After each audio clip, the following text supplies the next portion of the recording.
Assalamualaikum warahmatullahi wabarakatuh. Saya Andi Widyang Rini, NIM 18934111037 dari kelompok 5 Seminar Manajemen Keuangan. Selanjutnya saya akan membahas mengenai teori kedua, yaitu teori pecking order. Pecking order theory. Teori trade-off tidak mempertimbangkan asimetri informasi. Masalah ini nanti diperkenalkan oleh teori pecking order yang membahas tentang konflik antara insider dan pihak luar karena asimetri informasi.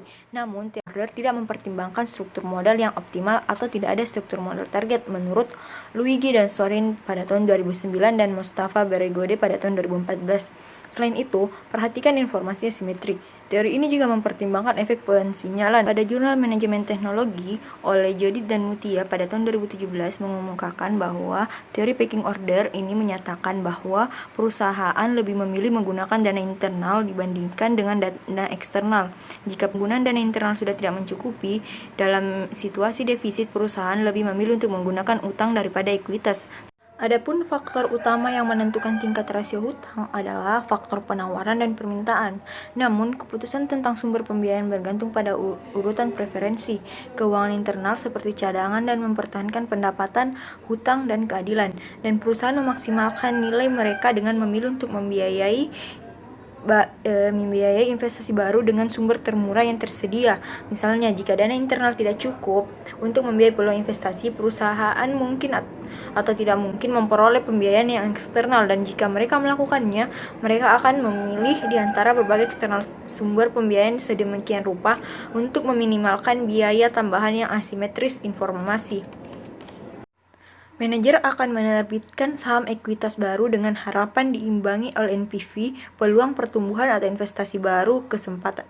Hal ini menyebabkan penurunan harga saham, karenanya adalah berita buruk bagi aset di tempat. Masalahnya menjadi lebih buruk karena asimetri informasi meningkat.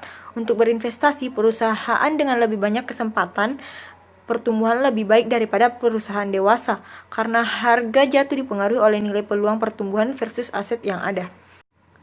Mustafa dan Beregode pada tahun 2014 menyatakan bahwa perusahaan mengandalkan sumber internal karena informasi terendah biaya asimetri.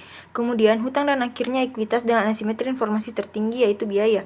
Selain itu, Mister dan Majluh pada tahun 1984 berpendapat bahwa perusahaan tidak mengeluarkan keamanan baru tetapi hanya menggunakan laba ditahannya untuk mendukung investasi peluang. Asimetris informasi dapat diselesaikan.